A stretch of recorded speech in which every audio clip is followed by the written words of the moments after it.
Welcome back. Episode number 2. Today, I want to talk about the first word in the title, walking. And what does walking mean? What do we mean by walking? You can look in Webster's dictionary for the term of walking, but actually, in this setting, walking with the dying, there is no right answer for walking.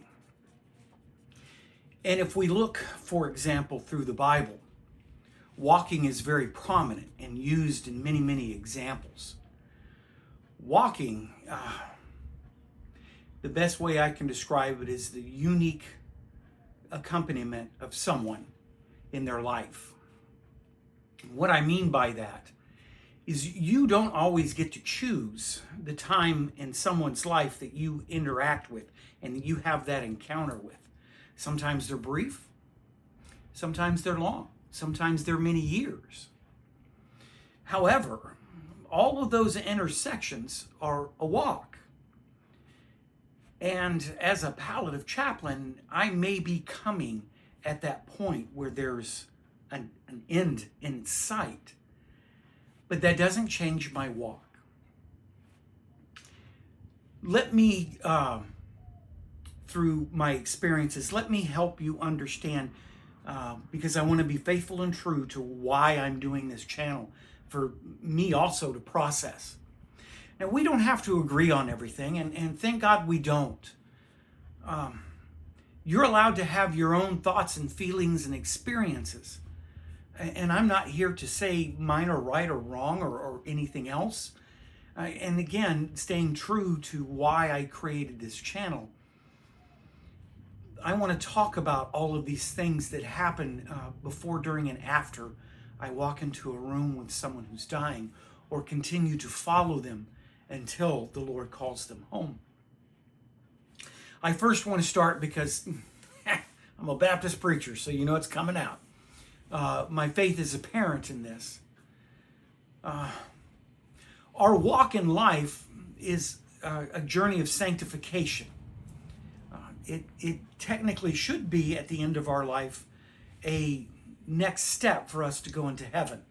It should make sense. It should not be so fearful. It should just be natural. That's if we're open and have an open heart and are looking for those things, which I am trying my very best to be the most humble that I can and learn from you all as well. Because I'm a firm believer, the day that I quit trying to learn or close my mind, then I'm no use to God, and He should call me home. With all that said, every walk is unique. When we read Psalm 119, it says God knit us together in our mother's womb, which makes us unique. I often tell the folks that I'm walking with, when you read the book of Psalms, it tells me several things. That you're precious, that you're valuable, that you're unique, and that you're ferociously loved. Well, in this walk, we should be getting those things. And I'm not saying I'm the one that always gives that or even gives it at all, but I am supposed to be the presence of Christ manifested in human form, with the heart of Christ inside me to be present. But I can only be present if I'm in that walk. There's many reasons why to walk. I do to keep my weight under control. Being a type 2 diabetic, I have to watch what I eat, and I do need to exercise. And walking is a great way to do it. And I also love doing 5Ks, and we'll do those from time to time. But the walking, I once sat in a didactic where I'm at, listening to orthopedic surgeons say, we're designed to walk. We're not designed to fall, but we're designed to walk all the way up to the day we die. I took that to heart. And one of the reasons why I gave this title, Walking with the Dying, because even up to their last breath, they are still walking in their life. And that is the essence of the walking.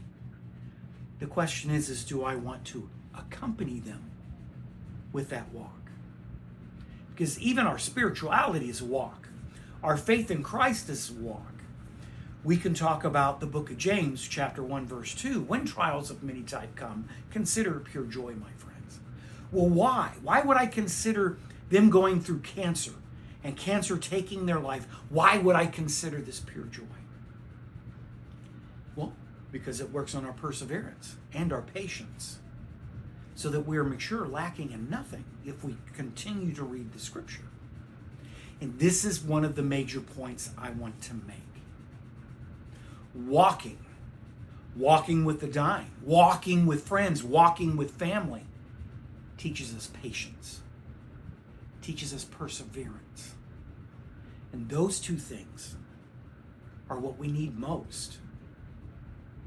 We need the patience, because being told that you only have a limited amount of time to live, imagine that was you getting the news. You would want treatment, whatever it may be, immediately. At least that's a lot of, not all the experiences, but a lot of the experience that I have when I'm in the room. But that patience, because again, I rely on my faith. God's timing's not our timing. We are told there is an end to our life. That walk will come to an end. And when it's my turn, I'm quite sure I'll be frightened of a number of things. So what I talk to folks about, I ask them many times, have you ever ridden a roller coaster? Some will say no, some will say yes. For those that have ridden the roller coaster, I take them back to the first time when they were standing in line. And that gate opened and it was their turn to get in. What did you feel? What was it like? Will I get sick and throw up? Will I get dizzy? Will I pass out? Will I live through this? Will this even be fun?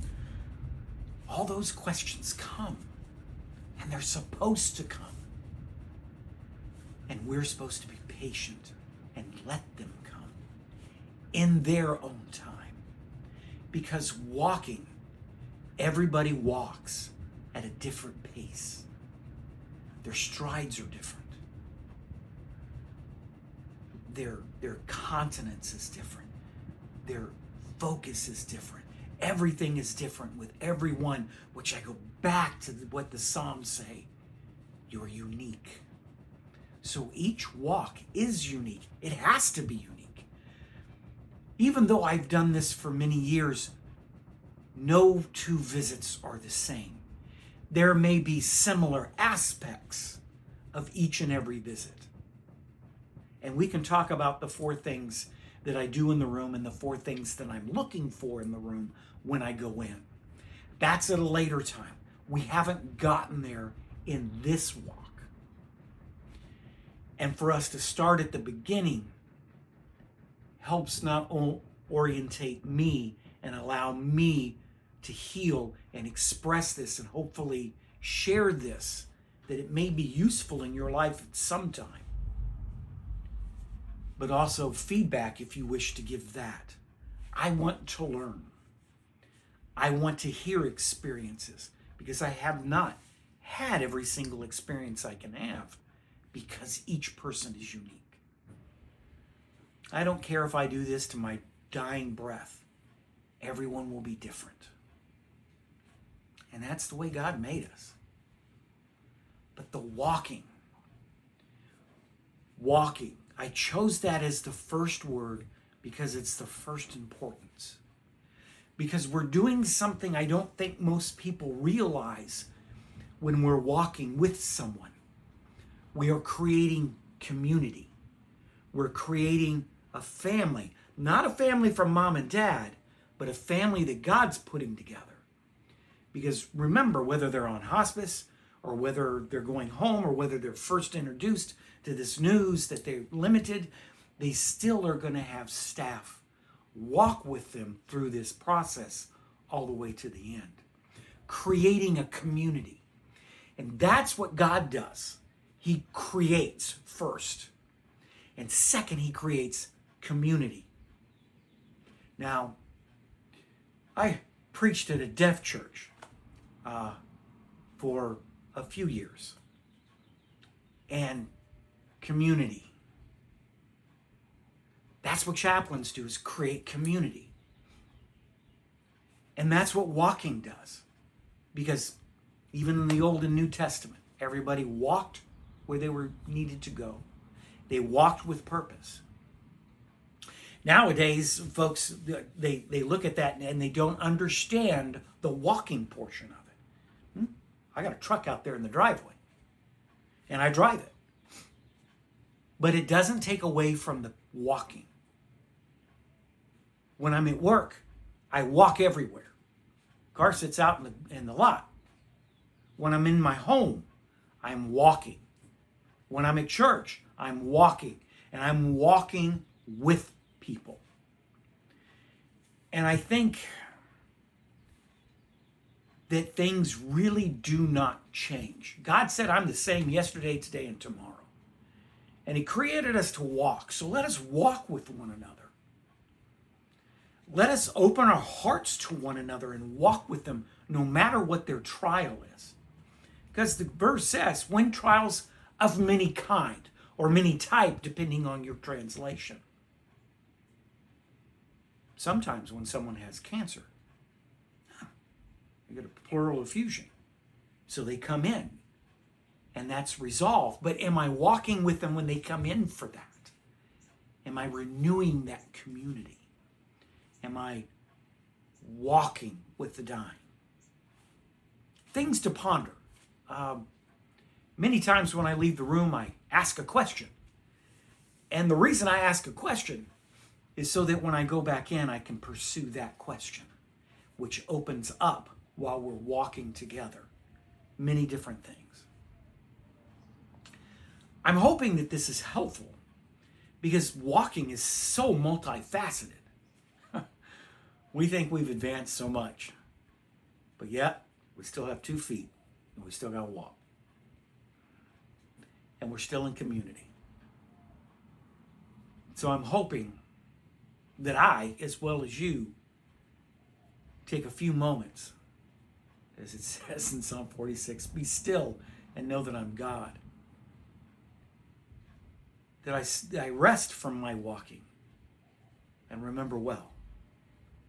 Remember well all the communities and all the people and all the folks that I'm walking with. That makes me more sensitive to what they're going through. It actually helps me listen more empathy, more to have the heart of Christ while I'm in the room. See, I'm not going to judge them by their faith. When we're walking with the dying, that part is over. And we accompany them. Because no one wants to be alone. Very few have I come across. Very, very few. I can count them on one hand over the years that I've done this, that want to quietly be alone and die. And I believe that's because we're built for community. And I can't think of a better way to create community than walking with somebody. Not in front of them, not in back of them, not leading them, not following, but walking with them in the pain and the suffering, the fear, the anxiety, the brokenness. That's walking. But with that, it takes time, because God's timing's not ours, and it takes perseverance, because it hurts to sit in that room in the suffering. We see the underbelly of society, and it's not always good. So I'm hoping that you now understand a little bit more of where I'm coming from with the walking. I hope that you stumble across this. I try to do this once a week. Scheduling sometimes may end up going a little longer. But I want to start this path with the title of the channel. in this episode 2, Walking, I want to thank you for at least staying to this time. Again, I will remind you, subscribe if you wish. That's up to you. If you like it, that's fine. I'm not doing this for monetary gain. I'm not doing this for how many followers I can get. I'm doing this so that healing can happen. And my hope is that some of you will walk with me. I want to thank you for your time and hope to see you in the next episode. You'll have a fantastic and blessed day.